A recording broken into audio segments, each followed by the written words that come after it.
I would like to present to you all a multifaceted and multiple series of video uploads surrounding the concept and or theme of buffer foods. Best guesstimate so far, under my umbrella plan so far, there'll be at least 3 or 4 videos, all related to this umbrella topic surrounding buffer foods.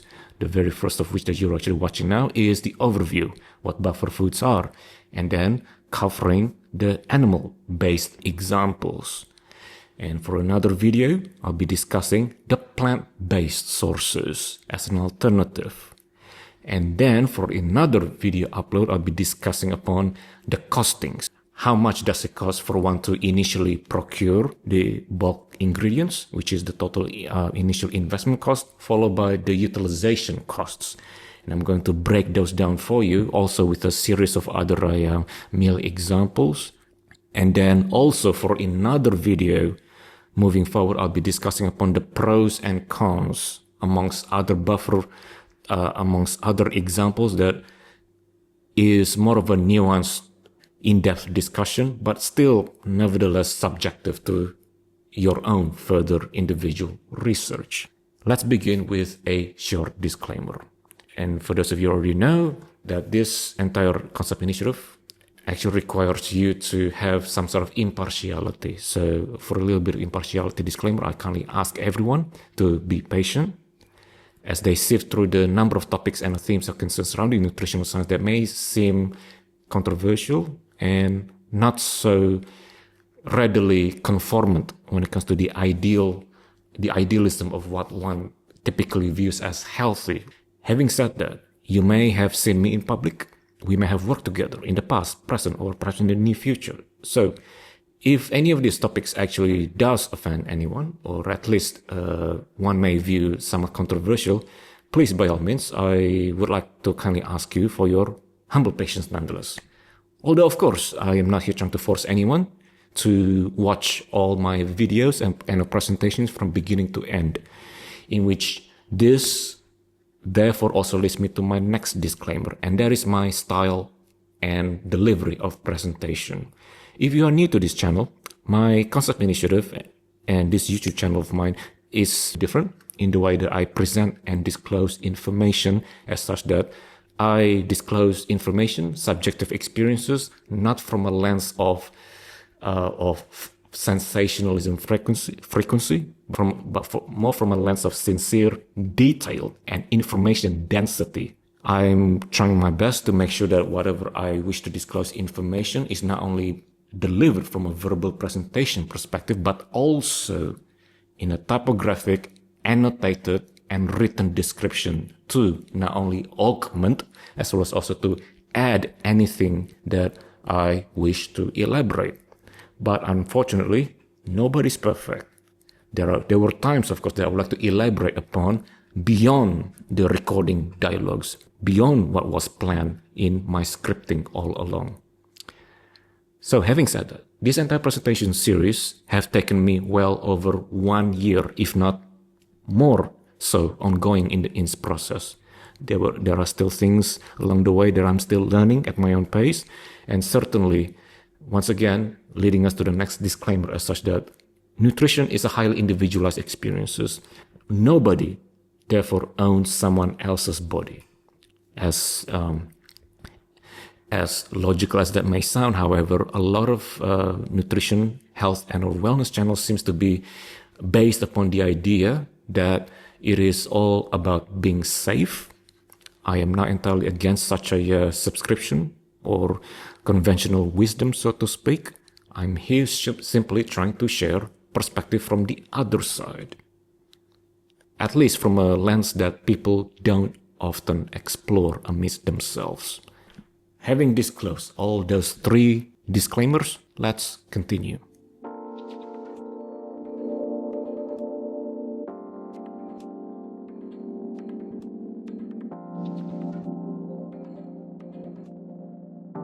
So, what exactly are these buffer foods?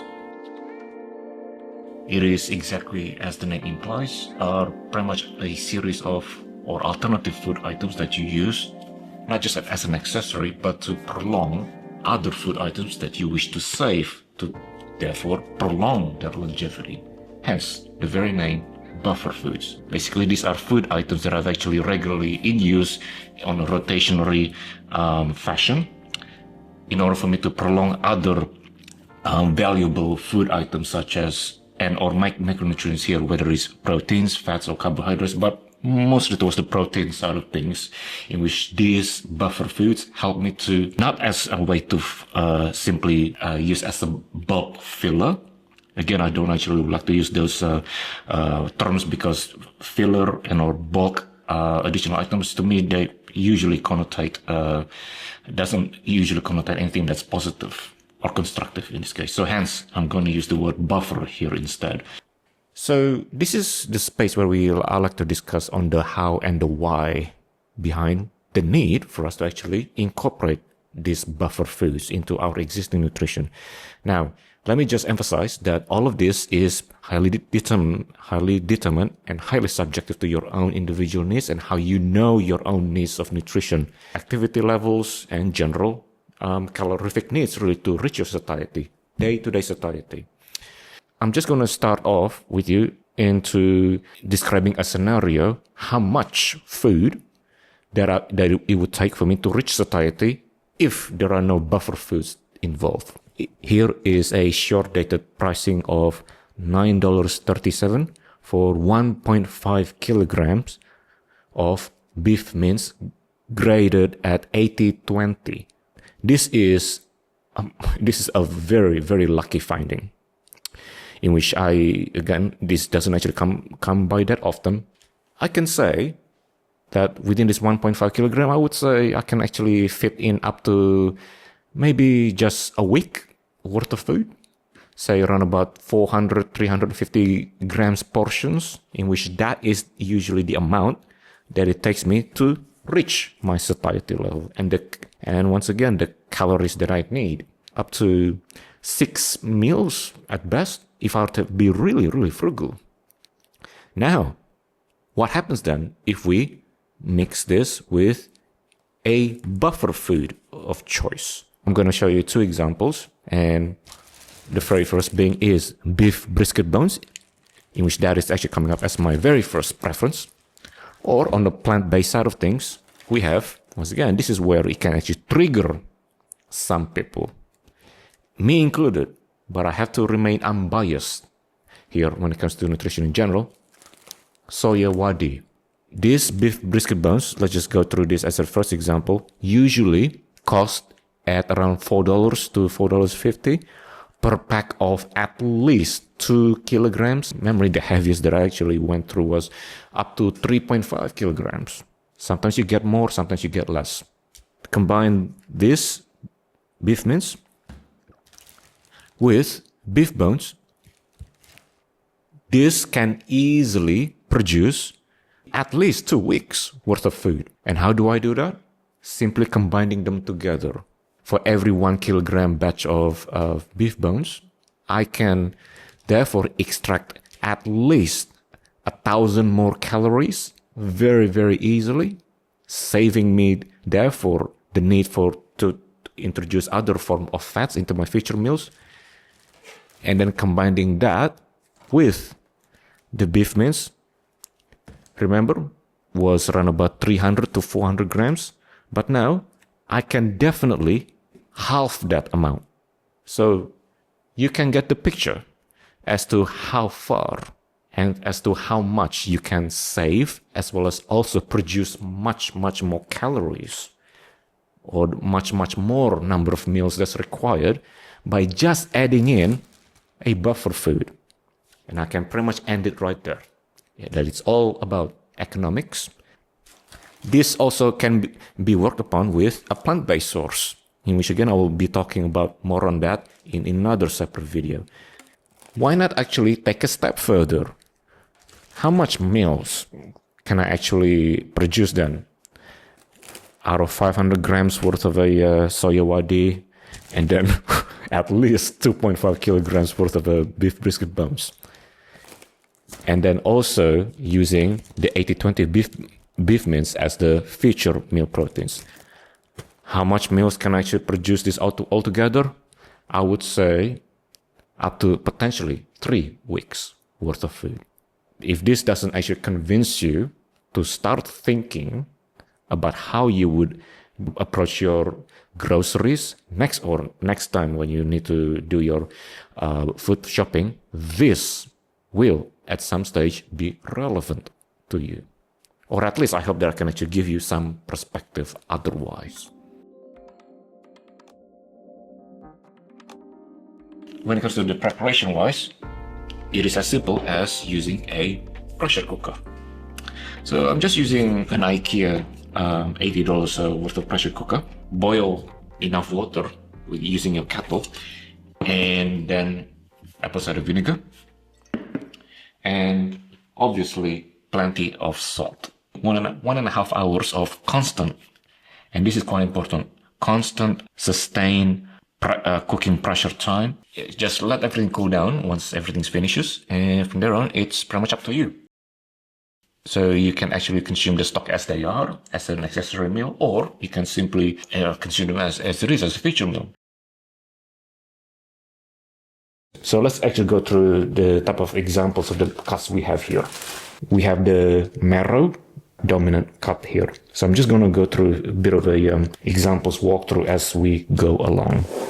I would actually recommend getting the package that has small of a bone size, as much as small as possible. That way it actually allows for a more faster cooking process rather than buying those packages that has very large bones or chunky bones. So preferably if you can find ones that actually have smaller bones, the better. This is actually quite good. Slightly more towards the protein side of things, as you can see there. This will be an example whereby there are more bones, but nonetheless, we're going to cook them anyway. This will be a bit too much of a bone ratio for me. So as you can see, it's quite thin on the protein side of things. So I'm going to save that for next batch. Let's see. Oh yeah, this is definitely, now, once again, sometimes you do get lucky. So this is definitely what I'm actually looking for. This looks as though that it might be coming from the neck. Again, I could be wrong. Please correct me. Otherwise, if you're actually a butcher, please feel free to actually correct me down in the comments. So once again, I'm just relying this based on observation as to what I briefly know. So basically, this is a good amount of protein there. So that's definitely in. This is another good one. So that's definitely in. So hopefully this makes sense, because the smaller the pieces, the easier it is for you to actually select which one that you need to actually make your next batch, and which ones to keep for later use or later batch, so to speak. So, and yep, this is definitely still usable. And so what is left here for me to keep for my next batch? Well, as you can see, we still have, let's see, should I keep this or should I cook? Actually, no, I'd rather keep this. So that's that. I'm going to show you what it looks like over what to expect. As long as you can actually see the camera here in terms of dual camera setup. It is usually a case of, again, I'm just going to show you as to how much protein there are so that you'll be able to actually see what to expect. It's such that there is still some appreciable amount of protein here. This will actually vary as per to the batch as to how much that you're actually getting. You may be getting more bones that there are actually more fats and or meat proteins portions. You may be lucky on some days. On other days, you may not be so lucky. And what you see here is most of the bones that's being removed. So what you're gonna see here is pretty much the edible portion, so to speak. Now, let's talk about the calories portion here. Now, this is going to be very difficult for a number of reasons. So, suffice to say, I'm going to just walk you through over the various reasons from the most obvious to the least obvious.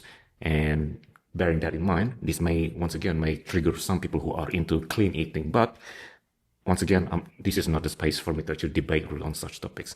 But in any case, the very first major reason is because of the fact that we are dealing with an entire category of foods that most people wouldn't usually consume. Or in other words, these are the series of foods or a new category or an alternative category of foods that people don't usually eat on a day-to-day basis, in which that is understandable and also not so understandable depending on which camp of diet or nutritional world that you're actually coming from. What that means is, once again, this leads us to the next reason, as such that you will not find barcodes whereby you can actually buy this beef bones or any bulk off-cut meats, for instance, for you to be able to scan these barcodes within your MyFitnessPal or your Chronometer app, for instance, for you to be able to see the macros or the micronutrients. However, the closest food item that I can find that actually relates to what you will get realistically out of this from any given batch of cooking will be within Chronometer beef neck bones. Fats will be 62%, carbohydrates, nuts, sugars, and fibers 0, obviously, and lastly the proteins is 38%. So within numbers, give or take, for every 100 grams, that will equate to roughly 18 grams of fats, followed by 20 to 22 grams worth of proteins. So that's that when it comes to the calorie breakdown based from the closest entry, food database entry that I can find. Not only objectively from what I can actually see here within Chronometer, but also subjectively. Now, this is where people may actually get triggered as such that it is not proper science or that it is a loosely cut, it is too inaccurate, but take it for what it is, as such that these numbers also correlate to how I feel and does matches to how I feel in terms of satiety-wise if I were to consume within foods that are more or less the same provision of these macronutrient breakdowns. There is 62% fats and 37% proteins. So that is that.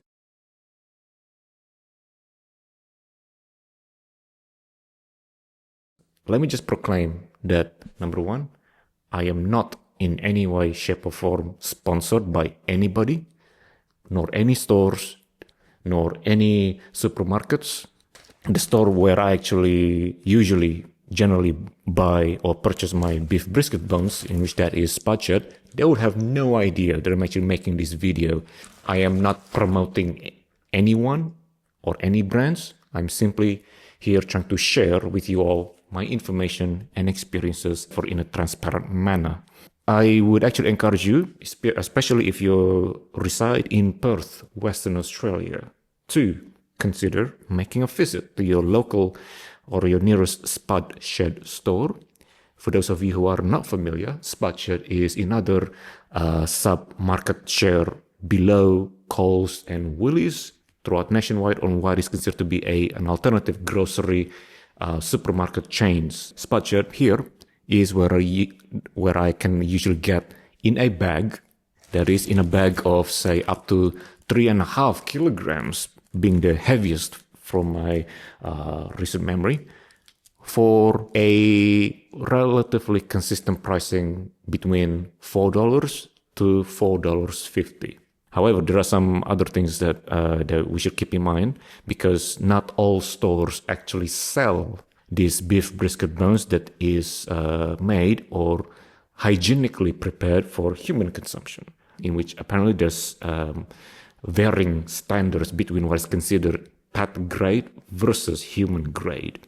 Human grade obviously is what we are actually looking for as long as therefore you look for these beef brisket bones or any beef bones that is marked for human consumption or marked or labeled as for human foods, as opposed to pet grade food or for dogs and or cats.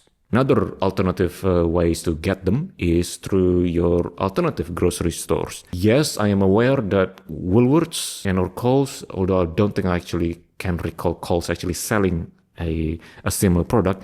Recently, I have seen a pack of soup bones, no more than 700 grams worth, in which they were on sale for $7, in which I don't think that is an optimized value at all, in my humble opinion.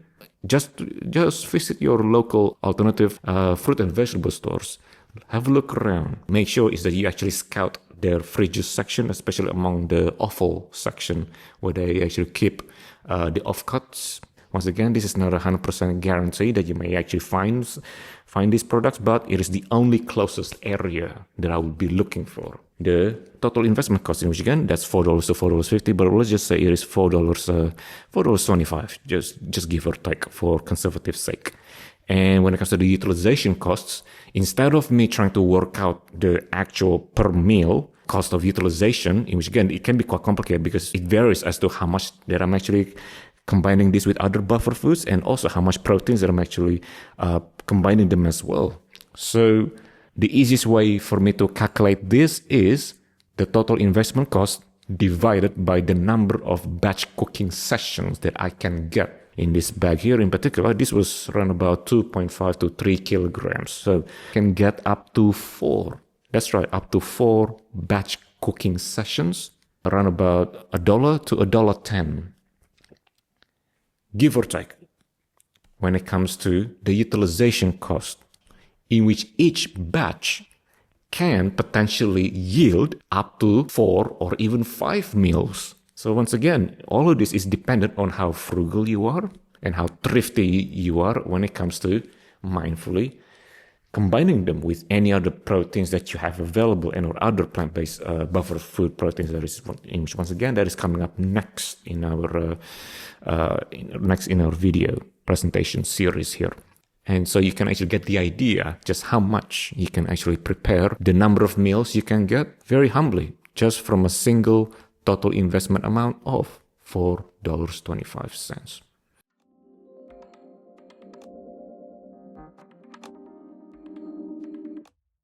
There are still other things that I have recommended along the way. So here we're going to go through each of them just in very, very short detail. So number one, in my head already, that I can actually recite, that would be chicken necks. Chicken necks has some amount of thyroid content.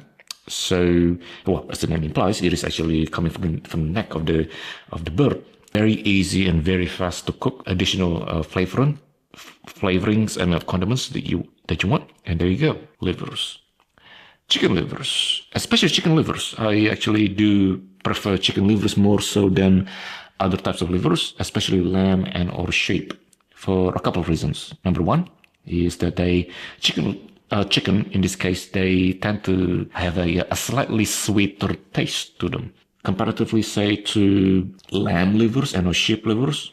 Pork livers or beef livers, I'm not so sure because I haven't actually had them for such quite a long time. Those livers, in comparison to chicken, they tend to taste a bit too metallic for me. I would never, ever personally overcook any livers. One of my own personal rules in the past is that if you can actually handle the chicken livers, that's right, on a hot frying pan without actually burning your hands, that is usually where the sweet spot lies. And if I were to go by a visual inspection route, I would say that it should be no darker than pink in the middle. The lighting conditions here might be actually a little bit difficult. However, what you see here is pretty much what I would consider to be the ideal well done, or the level of doneness that I think it should be the most ideal when you're actually handling the chicken livers. This is still hot, by the way, but it should not be burning on your hands as you actually handle them. And that is what I would consider to be the ideal temperature for us to actually let the cooking processes continue as they are, using its own residual heat. But suffice to say, it just goes to show you just how much of a cooking process that still remains ongoing, even if we turn off the heat. In other words, there's a fine line between overcooking and just right when it comes to cooking these livers. So that's option number 3 when it comes to buffer food / feature items.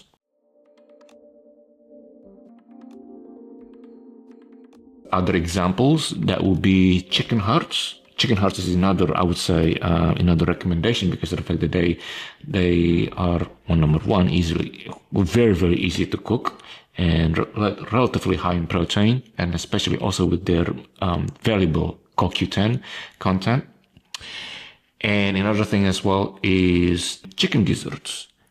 Gizzards are pretty much the stomach of the bird. it is quite a hard-working muscle. Pretty much is what is responsible for the mechanical digestion within the bird. So I have actually stopped using that because of the fact that unfortunately, they do go off rancid rather quickly. If you want to cook them, they can certainly be incorporated as a buffer food, and also in their own right as a feature meal item should you wish. Let's actually tally them up as to how I feel is going to be the best one. Now, long story short, I would actually emphasize fluids. That is, that the more fluids there is, the more fluids or liquids potential there is that you would use to produce out of the batch cooking process, in my humble opinion, the better. What does that mean?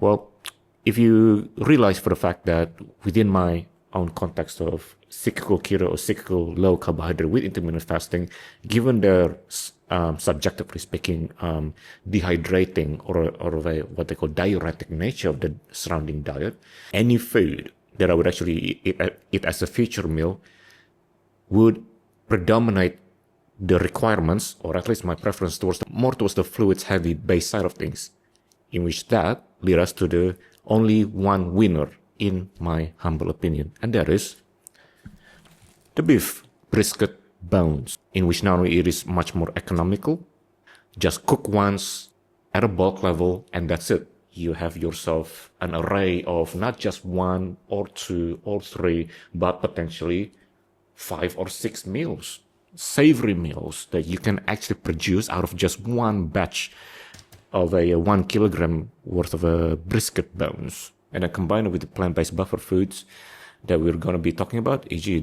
some examples of the beans, pulses, as well as also, once again, this may seem very, very controversial, but still nonetheless relevant to our usage, soya wadi. So once again, that's coming up for another video. So that's that when it comes to the very first choice. And second choice will be the organ meats. No, in which again, this is a no-brainer. Chicken livers. You cook once and store it in the fridge for, say, another 1 or 2 serves before you need to remind yourself to actually move them into the freezer for longer storage. And then lastly, we have the chicken hearts. Again, very, very, very, very easy to cook, very easy to prepare. And once again, plenty of micronutrient as well macronutrient benefits in that regard. High in protein, some bits of fat, but not too much. So that's that. I could actually end right there. However, what about the other things that I've actually shared here? Those things are where I would actually be a little bit more on the safer side of caution. Poultry in particular, at least from my humble opinion, they might be more prone to rancidity, a little bit more markedly so, at least from all my years of consuming, preparing, and storing all of these gelatinous cuts of meats or offal-based meat products over the years. At least from what I can find, and at least from my observation over what's available commercially on the shelves today, or to date, so to speak. So that wraps up and concludes the very first of the 3 or 4 part series of the upcoming continuation video uploads surrounding buffer foods. I hope that you actually have something to learn or to take away from through our upcoming series of buffer food presentations that I have and will plan to upload along the way. We'll be gratified, we'll be very thankful if you actually leave a comment down in the comment section below if this is indeed helps you in some way, shape, or form. So my name's Andrew. Once again, thank you very much for watching. Live it forward. And I shall see you in the next one.